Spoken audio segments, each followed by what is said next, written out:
Muy buenas tardes. Quisiera agradecer la cordial invitación que me han hecho los organizadores del 18 Coloquio Binacional Argentino-Peruano que se realiza en Argentina y que congrega a varios colegas investigadores. Esta tarde vamos a hablar sobre el arte y iconografía en la cultura lambayeque y la relación que hay entre el arte, iconografía y uno de los vasos de plata que existe en el Museo de Arte de Denver y los contextos de Chonacá que hemos excavado en la costa norte del Perú, especialmente en la región de Lambayeque. En nuestro territorio, en la costa norte del Perú, hay una sociedad, una civilización altamente desarrollada, que es muy conocida como la sociedad mochica. Es una sociedad de muchas etnias, con una arte y una materialidad sorprendente, pero que uno de los elementos muy distintivos y muy característicos de esta sociedad que ha aportado enormes bienes y objetos y contextos muy importantes está referido a al arte y a cómo éste se expresa en las botellas, especialmente en las vasijas, que tienen esta forma como hace estribo, y en la que aparecen representaciones de escenas, de elementos de la flora, la fauna, de la vida cotidiana, pero principalmente escenas como las que vemos ahora, y que son muy reveladores, que son una especie de libro abierto para poder leer y conocer la historia que construyeron estos hombres en su tiempo, entre el siglo I y VII después de Cristo. Estas escenas están marcadas por combates rituales, con enfrentamientos entre dos grupos, ¿no? Como aparecen en las imágenes, la captura de estos prisioneros y su traslado a una escena donde van a ser sacrificados y cuya sangre va a ser presentada en un ritual de alto impacto público. Estas escenas están construidas en la superficie de estas vasijas y son un material muy rico para conocer a esta sociedad. Por años, nuestros colegas han desarrollado una enorme metodología para entender el mensaje que guardan estas imágenes, que tienen una forma característica y un cierto cánones que se establecen en cada una de estas representaciones. Sin embargo, la gran riqueza que se ha podido obtener en la interpretación de estas imágenes empieza a asomar hacia la década del 80 del siglo pasado, cuando el doctor Walter Alba y su equipo excavan las tumbas de Zipán, estas famosas tumbas de Zipán, como la tumba del personaje llamado el Señor de Zipán, en una tumba de cámara fantástica que todos ya conocen, que saben de la riqueza y el arte y tecnología que éstas ofrecen, pero sobre todo que permiten identificar la identidad de estos personajes a partir del estudio de los objetos, de los bienes que poseen estos personajes, sus sepulturas, se convierten en elementos que permiten la reconstrucción de la vida a partir de los roles que desempeñan con estos objetos, roles políticos, militares, sacerdotales y roles como seres sobrenaturales. Entonces, a partir de esta relación entre los contextos arqueológicos de Zipán y el arte de los mochicas, se ha podido entender mucho más. Entonces, estas escenas famosas pintadas en la superficie de las vasijas, como el caso del señor de Zipán, o el sacerdote guerrero del tema de la presentación, o el personaje llamado el sacerdote de Zipán, que está muy vinculado a un personaje que lleva una copa con una tapa en la mano y que está pintado ahí de color negro, está resaltado, que le entrega la copa, ¿no?, al personaje principal que está frente a él. Entonces, estos objetos, estos contextos arqueológicos han abierto un enorme camino para entender a esta sociedad, más allá ya de los dibujos, ¿cierto? Y las tumbas excavadas por nuestro colega Luis Jaime Castillo en San José de Moro permite reconocer a un tercer personaje, ya no el señor de Zipán, ya no el sacerdote, sino la sacerdotisa, un personaje femenino de la élite mochica que aparece en una sepultura con todos sus bienes, con todo su ajuar, y que también estaba representado en este arte de la materialidad de la cerámica, como podemos apreciar en este círculo amarillo. La identidad iconográfica de este personaje se ve enriquecida por los hallazgos y por los objetos que aparecen acompañando al personaje. Por lo tanto, hay una relación muy estrecha entre los contextos excavados y la representación en el arte. Y ese ha sido el destino que ha tenido el estudio de la arqueología mochica. Entender ya no los objetos y la contemplación del valor de los objetos, sino la vida que estos tenían en los roles y funciones que desempeñaban junto a estos personajes. Y eso genera una identidad de esta sociedad. Sin embargo, en la etapa siguiente, cuando aparece esta sociedad llamada Lambayeque, vinculada mucho a la tradición oral, al relato mítico, fantástico, del personaje llamado Ñailán, entonces parece que toda esta iconografía, todo este arte, sufre un reordenamiento o sufre profundos cambios, no solamente en la forma como se expresa, sino en la influencia que recibe de algunos elementos que antes no tenía. Entonces, esa ha sido parte de nuestra investigación, entender cómo es que esta tradición oral produce profundos cambios en la imagen pública de la sociedad de este tiempo, que se desarrolla entre los siglos 8, 9 después de Cristo hasta el siglo XIV después de Cristo, y que tienen sitios como el Santuario Histórico Bosque de Poma, sitios monumentales, donde se han excavado importantes contextos funerarios, que han permitido entonces no solamente reconstruir los contextos y los bienes que acompañan a estos personajes, sino también el arte que aparece asociado a estos objetos, que dista mucho de esta forma que tradicionalmente los mochicas han ofrecido y exhiben en la materialidad. Esta es una de las tumbas de Cabá, en Huaca la Ventana, donde aparece esta escena en la parte superior llamada la Cosmovisión Sicán, que si bien es cierto, tiene todavía, ¿no?, el alma de los mochicas, ya ha empezado a recibir la influencia de otros elementos, como los elementos del mar, el sol, la luna y los seres sobrenaturales. Y esta va a ser entonces la constante en la fase siguiente de esta cultura. Las tumbas de la Huaca Lora, en la tumba este-oeste excavada por el profesor Chimada, ofrecen una oportunidad de reconocer objetos de mucha riqueza tecnológica, pero también de un enorme valor informativo a partir de las imágenes que estos representan y a la asociación que hay con los personajes que están sepultados en una y otra de las tumbas, en la este y oeste. Y entonces nuestro trabajo en los últimos 15, 16 años en el sitio arqueológico de Chotún y Chornacap también ha ido en esa dirección, en el entendimiento de cómo es que esta materialidad produce, ¿no?, cambios en la forma como aparece asociada a los objetos. Este es uno de los principales monumentos que hemos intervenido en los últimos años y que ha sido excavado varias temporadas y de la que hemos tenido resultados muy importantes para entender la arquitectura, los rituales, la materialidad, ¿no?, los objetos, las relaciones con otras sociedades del sur, del norte, del oriente, de los Andes. Y el siguiente monumento que hemos excavado en los últimos años es este sitio de Chonacab, donde hemos tenido afortunadamente una muy buena cantidad de objetos que permiten que han producido una reinterpretación desde la perspectiva no solamente tecnológica, política, sino sobre todo del arte. Que aparecen estas escenas de de los sacrificados y los decapitados que son llevados sus cabezas a un ritual presidido por un ser felínico.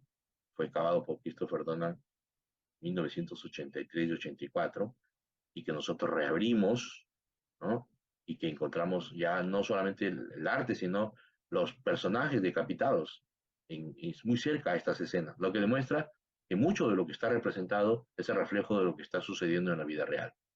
Y eso es muy importante porque nos permite entonces acercarnos a una vida mucho más real de lo que nosotros sospechábamos.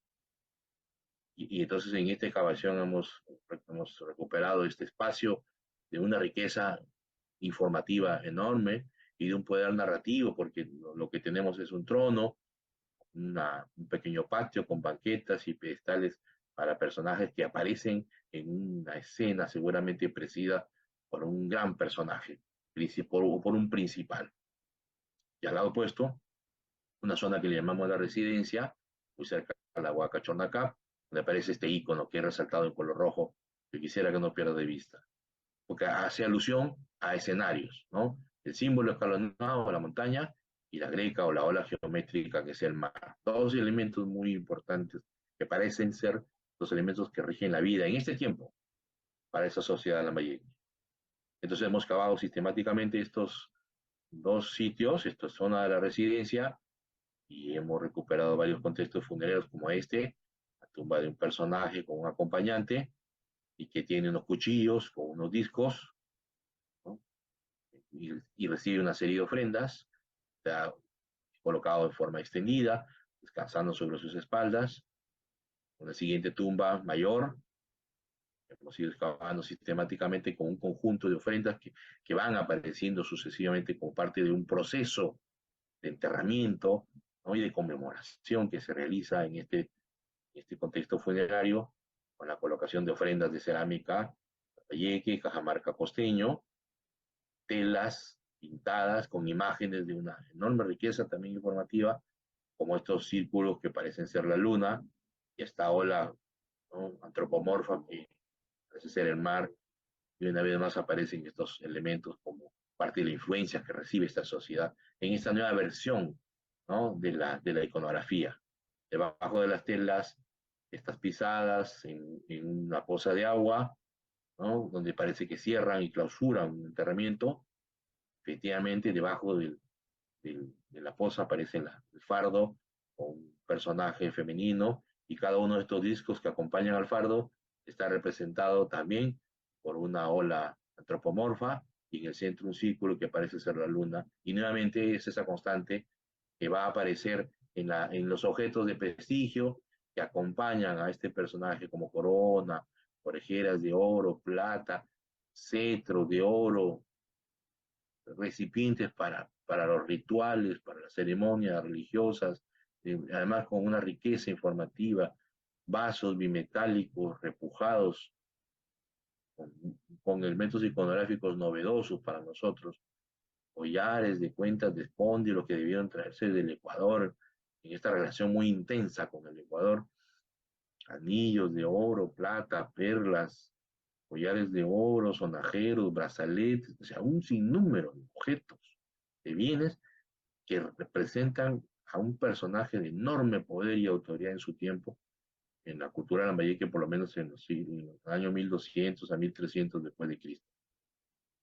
Vajilla de cerámica, lambayeque, chemú, cajamarca costeño, es decir, un conjunto de objetos que acompañan a este personaje y que tienen una serie de relaciones con su entorno, que parece ser un personaje de mucho poder, que independientemente de la relación que debió tener con sus padres de su tiempo, que se trata de una mujer de casi 50 años, debió tener mucha autonomía para construir estas relaciones y obtener bienes de fuera de su entorno.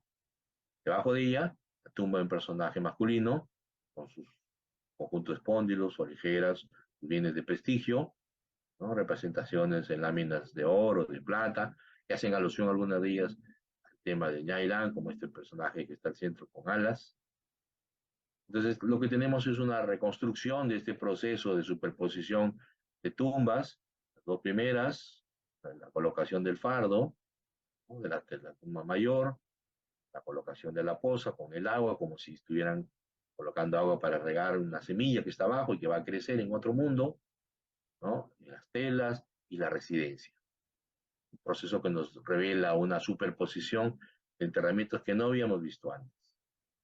Y un siguiente enterramiento que es una mujer que está al norte, acompañada por 4 mujeres hilanderas, y esta tiene varios objetos de mucho valor como brazaletes, que parecen ser el elemento distintivo en su poder y autoridad que ejerce en su tiempo. En este contexto aparece un objeto muy importante, un objeto de madera, que es un telar en forma de una X o una cruz, ¿no? Y finalmente, para esta descripción, un área para las celebraciones de actividades de conmemoración, de grandes reuniones, con un área para cocinar y otra para las reuniones y las interrelaciones entre los grupos que participan de estas actividades, para socializar, ¿no?, para la comensalidad.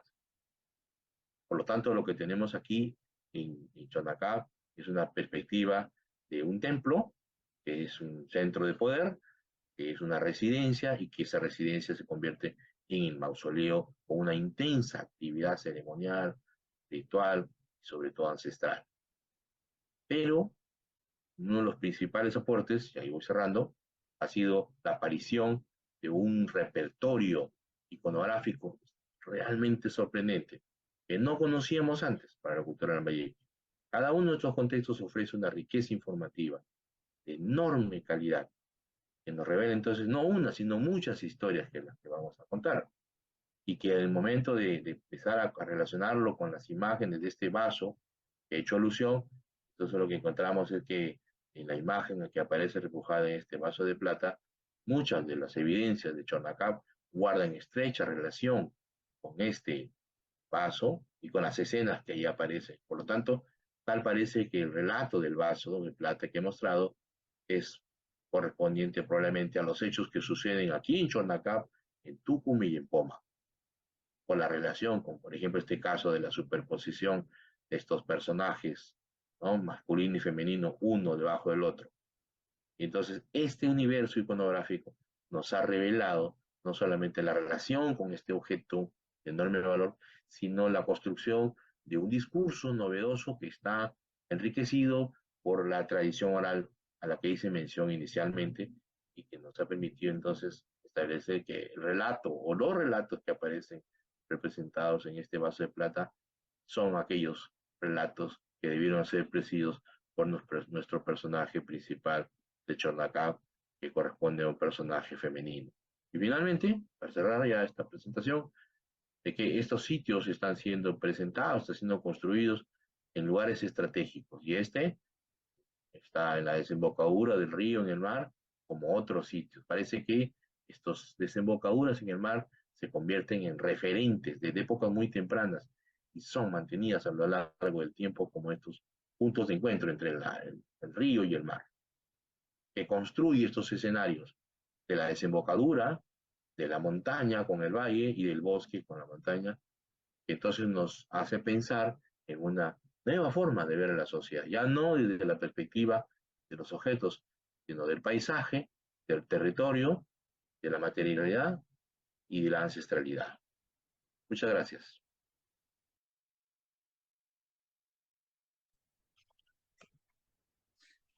Bueno, Carlos, la verdad que impresionante las imágenes que vimos. Muy clara la presentación. Bueno, ahí justamente Claudia Forgionis comenta qué cultura y cosmovisión compleja, Carlos, maravillosa y crecedora conferencia. Y Maricel también, magnífica riqueza y complejidad iconográfica. Gracias, Carlos. Y me gustaría algunas preguntas anotadas que hay. Bueno, primero, si Chotuna y Chornacab se pueden visitar. Sí, Sí. bueno, muchas gracias por esta oportunidad de participar y gracias por sus comentarios.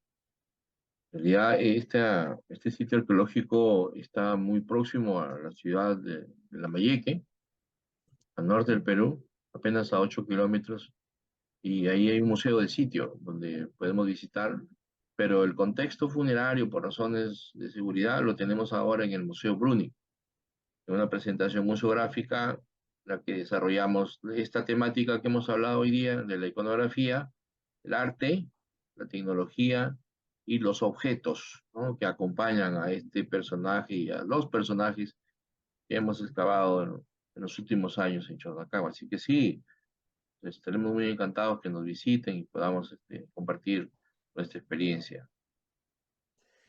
Y te- al principio veíamos unas imágenes que las asociaste o dijiste algo así que estaban asociadas a luchas o combates rituales, si no me equivoco, Sí, entre dos grupos. Bueno, preguntarte por qué suponer o por qué asociarlas a luchas rituales y no pensar que son enfrentamientos reales entre los dos grupos. sí. Bueno, hay dos cosas que deberíamos decir con respecto a la pregunta que me haces. En primer lugar, de que las representaciones, todo el arte que aparece representado en gran parte de los objetos de la cultura mochica, ¿no?, de los siglos I al VII después de Cristo, está cargada mucho a las actividades rituales donde aparecen estos enfrentamientos entre dos grupos, ¿no?, que parecen ser el tema de fondo, la búsqueda de la captura de estos personajes para llevarlos como prisioneros a estas ceremonias de sacrificio, ¿no? Esa es una versión.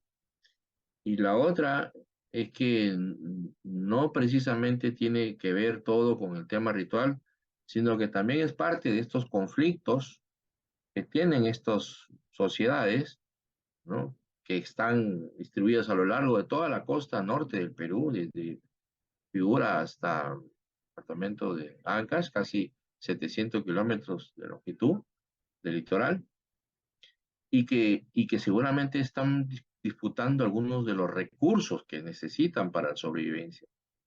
Sin embargo, la relación que hay entre las imágenes está muy vinculada a las escenas de sacrificios humanos. Y el otro tema es que en el proceso de continuidad o discontinuidad cultural entre los Moche y los Lambayeque, en el mismo territorio, en el mismo lugar, pero en diferente tiempo, se producen estos cambios. Es decir, la pregunta para nosotros es qué ha pasado para que estos rituales pasen a un plano, ¿no?, de desaparición y surja una nueva expresión artística, iconográfica, que precisa temas como los personajes con alas, la luna, el mar, en clara alusión a este relato mítico de Ñaylan y sus descendientes. Es una narración fantástica en la que un personaje viene del mar y manda a construir templo y ahí coloca un ídolo y ahí aparece todo el desarrollo de la sociedad. Entonces, esos cambios, ¿no?, de los contenidos simbólicos, iconográficos, nos remiten a una nueva narrativa, ¿no?, de estos elementos de combate, de captura de prisioneros, a un tema ya más, mucho más ceremonial y mucho más sobrenatural, ¿no? Para entender, en principio, es que aparecen estos hombres con atributos de aves, ¿no? Entonces, ese es sí parte de nuestro interés. Y precisamente la aparición de los contextos funerarios y la asociación con este vaso de plata hace suponer, por las evidencias, de que estos rituales están representados en esa imagen, con esas imágenes de este famoso vaso de plata. Ahí Virginia anota una pregunta en el chat que dice si se puede establecer relación entre iconografía y conocimiento matemático. ¿Y se puede establecer relación entre la iconografía y el conocimiento matemático? Yo no, hasta ahora no tenemos una evidencia clara, ¿no? Pero yo entiendo que las sociedades en su conjunto tienen una noción elemental de la matemática, producen diariamente una matemática. Con solo mirarnos las manos estamos viendo una matemática. Con solo transcurrir de un día a otro estamos viendo una matemática. Con ver a la luna, el sol y sus formas en las que aparece y en las que se compone la luna en diferentes estaciones, vemos una matemática, ¿no? Hay la Y geometría, ¿no? Hay una matemática presente. sí. Entonces, creo que esa es la evidencia.